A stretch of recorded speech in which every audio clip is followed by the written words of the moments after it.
Tuhan beserta kita sekarang dan selama-lamanya.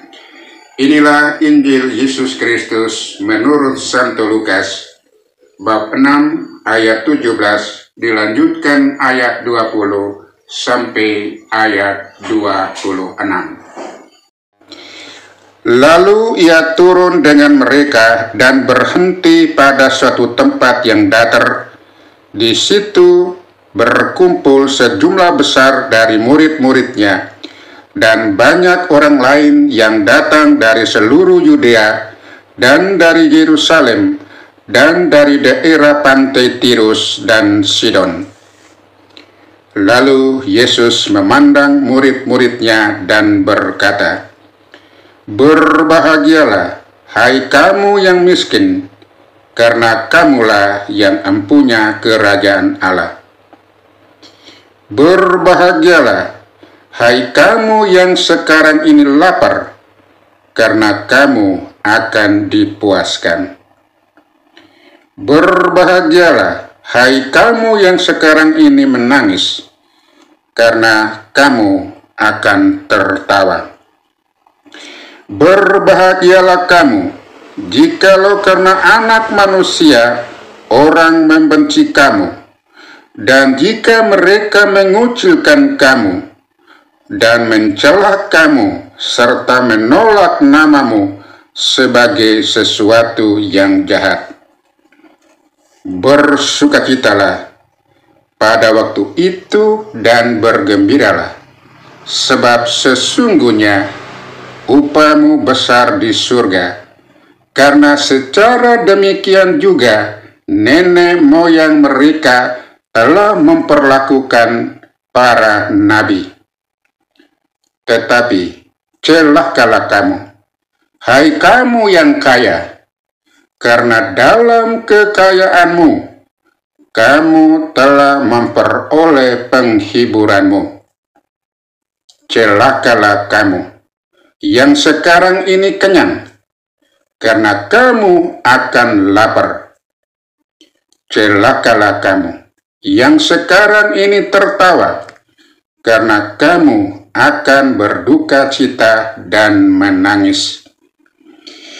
Celakalah kamu jikalau semua orang memuji engkau, karena secara demikian juga nenek moyang mereka telah memperlakukan nabi-nabi palsu.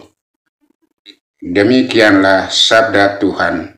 Terpujilah Kristus. Renungan hari Minggu biasa ke-6 berdasarkan Injil Lukas bab 6 ayat 7 dilanjutkan ayat 20 sampai ayat 26. Tema permenungan kita adalah berbahagialah orang yang percaya kepada Tuhan. Saudara dan saudari yang terkasih di dalam nama Tuhan kita Yesus Kristus. Pada hari ini kita merenungkan sabda bahagia yang disampaikan oleh Yesus dalam Injil Lukas yang kita dengarkan dari bacaan tadi. Yesus turun dari bukit dan berdiri di tanah yang datar, dikelilingi oleh murid-muridnya dan banyak orang yang datang dari berbagai tempat untuk mendengarkannya dan memperoleh kesembuhannya.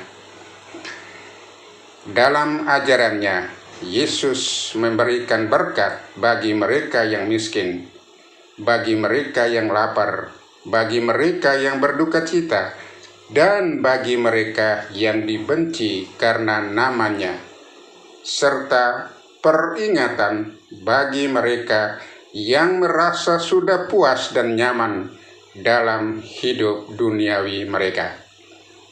Sekurang-kurangnya ada 3 unsur penting yang menjadi pokok permenungan kita minggu ini.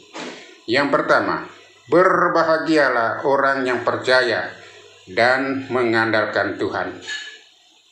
Yesus mulai pengajarannya dengan kata berbahagialah, yang berarti kebahagiaan sejati bukan berasal dari harta duniawi, tetapi dari persekutuan dengan Tuhan. Yesus berkata, "Berbahagialah, hai kamu yang miskin, karena kamulah yang empunya kerajaan Allah." Ini bukan hanya tentang kemiskinan materi, tetapi juga tentang sikap hati yang rendah hati dan berserah sepenuhnya kepada Tuhan. Orang yang miskin di hadapan Allah adalah mereka yang menyadari bahwa tanpa Tuhan mereka tidak memiliki apa-apa.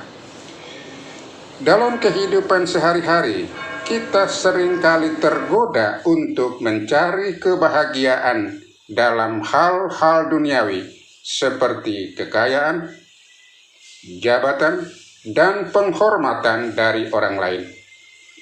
Namun, Yesus mengajarkan bahwa kebahagiaan sejati bukan dari hal-hal tersebut, melainkan dari hidup dalam kehendak Allah. Maka dari itu, kita diajak untuk senantiasa mengandalkan Tuhan dalam setiap langkah hidup kita. Yang kedua, peringatan bagi mereka yang mengandalkan dunia. Yesus juga memberikan peringatan keras kepada mereka yang kaya, kepada mereka yang kenyang, kepada mereka yang tertawa dan dipuji banyak orang. Ini bukan berarti bahwa kekayaan, kebahagiaan, atau pujian itu salah. Tetapi jika kita terlalu mengandalkan hal-hal duniawi dan melupakan Tuhan, maka kita bisa jatuh dalam kesombongan dan kehilangan kebahagiaan sejati. Kekayaan dan kenyamanan dapat menjadi berkat jika digunakan untuk melayani sesama. Tetapi jika membuat kita jauh dari Tuhan, itu menjadi batu sandungan bagi iman kita. Yesus ingin kita mengutamakan nilai-nilai kerajaan Allah daripada hanya mencari kesenangan duniawi yang sementara. Seberapa sering kita mengejar kepuasan diri tanpa peduli terhadap mereka yang menderita di sekitar kita? Tuhan mengingatkan kita untuk selalu berbagi dengan sesama, bukan hanya dari kelimpahan kita, tetapi juga dari hati yang penuh kasih. Ketiga, hidup sebagai murid Yesus. Kita dipanggil untuk hidup sebagai murid Yesus, menerima tantangan dan penderitaan dengan iman. Kita mungkin mengalami penolakan, mengalami ketidakadilan, mengalami penderitaan karena mengikuti Yesus. Tetapi dalam semua itu, kita harus tetap setia kepada Kristus. Janji Tuhan bagi kita adalah sukacita kekal di dalam kerajaan-Nya. Oleh karena itu kita diajak untuk tetap setia, berani bersaksi, dan mengandalkan Tuhan dalam segala hal. Menjadi murid Yesus berarti memiliki hati yang terbuka untuk perubahan dan pertobatan. Hidup sebagai murid Yesus bukan hanya soal doa, bukan hanya soal ibadah, tetapi juga tentang bagaimana kita bertindak dalam kehidupan sehari-hari. Apakah kita sudah hidup sesuai dengan ajaran Kristus? Apakah kita sudah memperhatikan mereka yang miskin dan menderita di sekitar kita? Saudara-saudari yang terkasih, melalui bacaan hari ini, Yesus mengajak kita untuk melihat kebahagiaan sejati bukan dalam hal-hal duniawi, tetapi dalam kepercayaan dan ketergantungan penuh kepada Tuhan. Mari kita hidup sebagai orang yang rendah hati, hidup sebagai orang yang setia, hidup sebagai orang yang selalu mengandalkan Tuhan dalam segala keadaan. Saudara-saudari terkasih, jangan takut menghadapi tantangan dan penderitaan, karena bersama Tuhan kita akan memperoleh kebahagiaan kekal. Semoga kita semua semakin dikuatkan untuk hidup dalam iman dan kasih kepada Tuhan dan sesama. Semoga Tuhan memberkati kita semua.